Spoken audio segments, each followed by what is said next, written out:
and welcome back to part 2 of session 3. In this session, we will focus on interpreting the results of DigiSRII for the Asia-Pacific region. The discussion will cover economy-wise as well as overall Asia-Pacific performance in regional integration. The examination of results will touch upon conventional and sustainable perspectives as well as performance in each of the 7 dimensions of integration.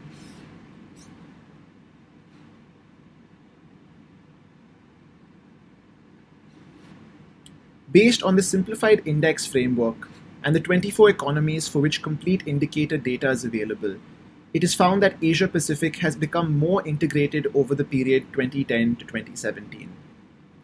However, the extent of this progress varies widely across economies. The colors applied to names of economies corresponds to their regional integration rankings for the latter period, that is, 2014 to 17.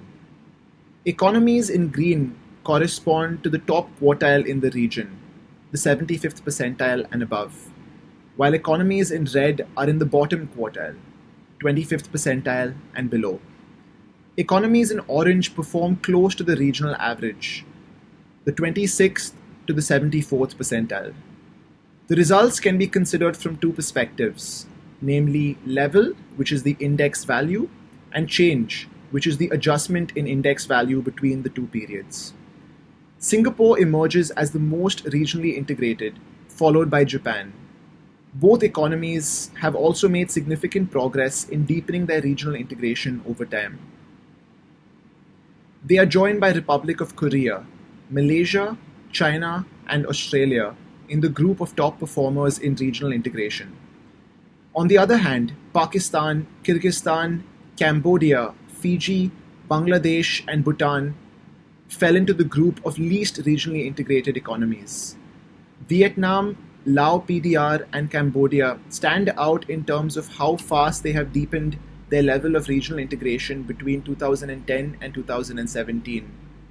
However, in terms of level, Vietnam ranked among the 8 most integrated economies in the region, while Laos PDR and Cambodia ranked amongst the 8 least integrated. The rankings reveal that economies in Southeast Asia and East and Northeast Asia are among the most regionally integrated. These economies have also made the most progress over time.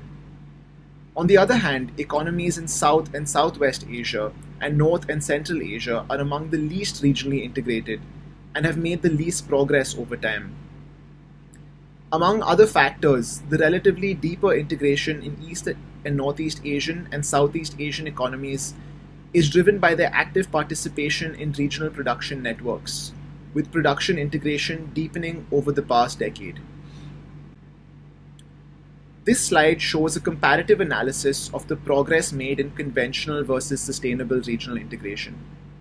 The analysis here is based on the comprehensive index framework. Singapore clearly leads in terms of conventional regional integration. It is the top performer in the region, followed by Malaysia and Republic of Korea.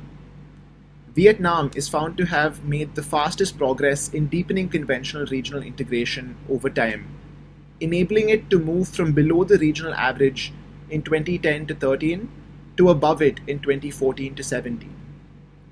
Turkey, Laos PDR, Russian Federation, and Pakistan fall into the group of least regionally integrated economies, according to conventional indicators.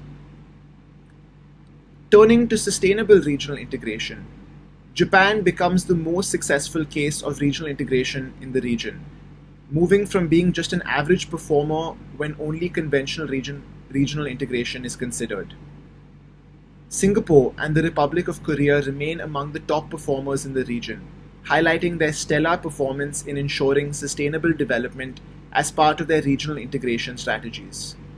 China and the Philippines perform considerably better in sustainable integration in comparison to conventional regional integration, as do Australia, Russian Federation, and Turkey. In contrast, Malaysia, India, Indonesia, and Vietnam show low levels of sustainable regional integration. Vietnam, however, is one of the countries, along with China, Japan, and Thailand, that made the most progress between both periods in advancing sustainable regional integration.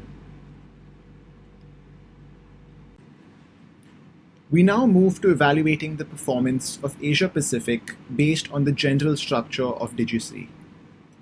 The figure provides two approaches towards evaluating integration. The size of the bars reflects progress over time, with larger bars indicating higher progress. The color of the bars reflects level of integration, with darker shades indicating more integration. The Asia-Pacific region made progress in regional integration, both sustainable and conventional, over the period 2010 to 2017. However, examining the structure of this performance reveals that integration across the 7 dimensions, as well as across sustainable and conventional measures, varies considerably. Financial and infrastructure integration were the biggest contributors towards the region's overall level of integration, which can be seen from their darker shade. This finding applies to sustainable integration as well. However, infrastructure integration and regulatory cooperation were the main contributors towards the region's level of conventional integration. In terms of change over time, infrastructure and digital economy integration, along with regulatory cooperation, were the main drivers of the region's progress in overall integration between 2010 and 2017. This can be seen from the larger size of their bars. Although differing in relative importance, the same 3 dimensions were the key drivers of both conventional and sustainable regional integration. We can now examine this performance in conventional and sustainable integration side by side. The Asia-Pacific region's performance in regional integration varies widely across the 7 dimensions of conventional and sustainable integration. On average, infrastructure and regulatory cooperation are found to be the most important factors for conventional integration in the Asia-Pacific region. Because of investment in infrastructure and proactive FTA strategies of economies in the region, the same 2 dimensions are found to be the most important in terms of change, driving progress in regional integration over 2010 to 2017. In contrast, the Asia-Pacific region's performance in movement of people remains underwhelming, with a low score and remaining static during the sample period. The result indicates that people movement is the most restricted dimension of integration in the region. In terms of sustainable regional integration, the region seems to be able to manage its financial integration prudently and enable broad and inclusive access to infrastructure.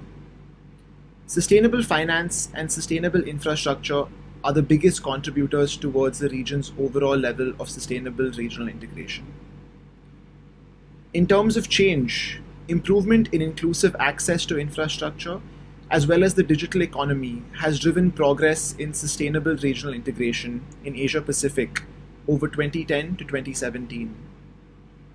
In contrast, trade and investment integration as well as RBC integration have not significantly deepened for the region between 2010 to 13 and 2014 to 17 from both conventional and sustainable perspectives. We now move to discussing the results for overall trade and investment integration, that is covering both conventional and sustainable integration.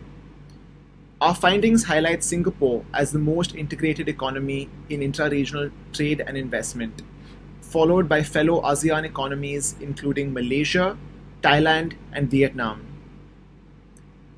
Furthermore, East and Northeast Asian economies such as Japan, Mongolia, and Republic of Korea also appear to be highly integrated in intra-regional trade and investment. Additionally, several economies, most notably Laos PDR and Cambodia, increased their regional integration considerably over the period 2010 to 2017. On the other hand, economies in South and Southwest Asia display the lowest degree of intra-regional trade and investment integration.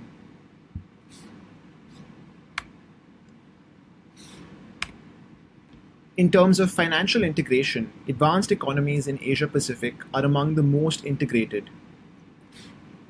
The results place Hong Kong, China, and Singapore as the most regionally integrated economies in finance. The results reflect the unique position of these two economies as financial hubs of the region. They are followed by certain advanced economies in the region, including Australia, Republic of Korea, and Japan, in addition to Thailand. Moreover, a number of economies, most notably Vietnam and Indonesia, made impressive progress in advancing regional financial integration over the past 8 years. Looking now at regional value chain integration, the region has made very limited progress over the sample period. The results place Japan as the most regionally integrated economy in RVCs, followed by Republic of Korea, Hong Kong, and Singapore. More generally, the results show a distinct trend of East and Northeast Asian and Southeast Asian economies being the most regionally integrated, reflecting the well-established cross-border production networks that have developed within these two sub-regions. In addition, the progress that China and Cambodia have made in RVC integration during the period 2010 to 2017 is notable, although the latter still places as one of the least RVC integrated economies.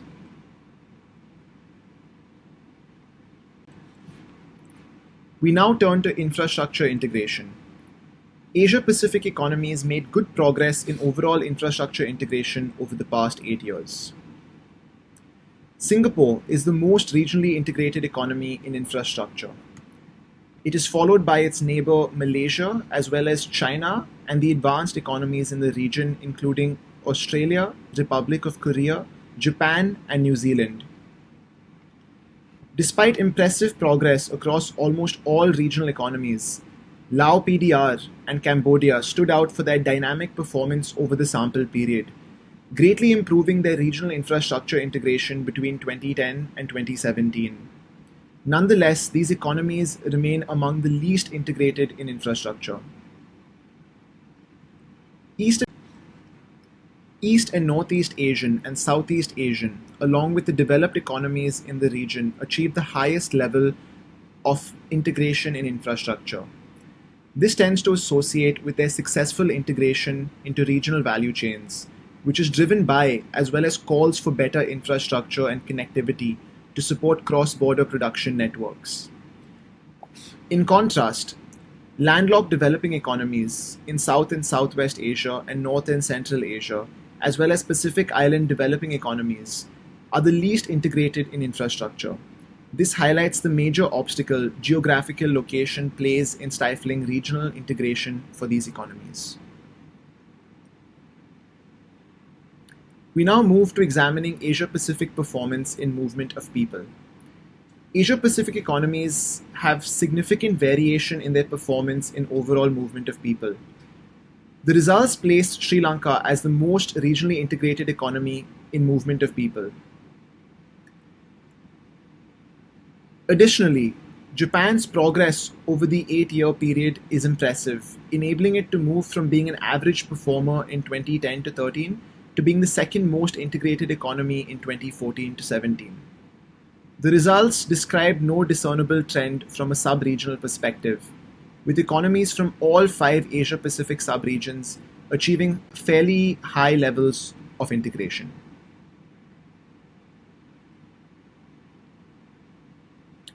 Turning to regulatory cooperation, Asia-Pacific economies progressed steadily over the period 2010 to 2017, although the extent of this progress varies noticeably across economies.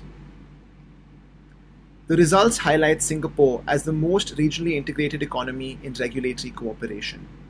It is followed by advanced East and Northeast Asian economies, namely Japan, Republic of Korea, as well as ASEAN economies, including Malaysia, Thailand, and Vietnam, in addition to Turkey. More generally, the results suggest a trend of East and Northeast Asian and Southeast Asian economies being the most integrated in regulatory cooperation. On the other hand, landlocked developing countries in South and Southwest Asia and North and Central Asia are placed as the least regionally integrated economies in regulatory cooperation.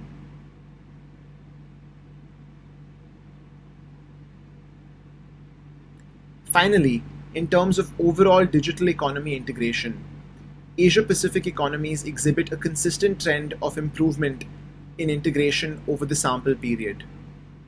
The results place Singapore as the most regionally integrated in the digital economy, followed closely by Republic of Korea, New Zealand, and Australia. More generally, the results highlight that advanced economies in East and Northeast Asia, Southeast Asia, and the Pacific are among the most regionally integrated in the digital economy. On the other hand, ASEAN CLM economies, along with South and Southwest Asian economies, are the least integrated.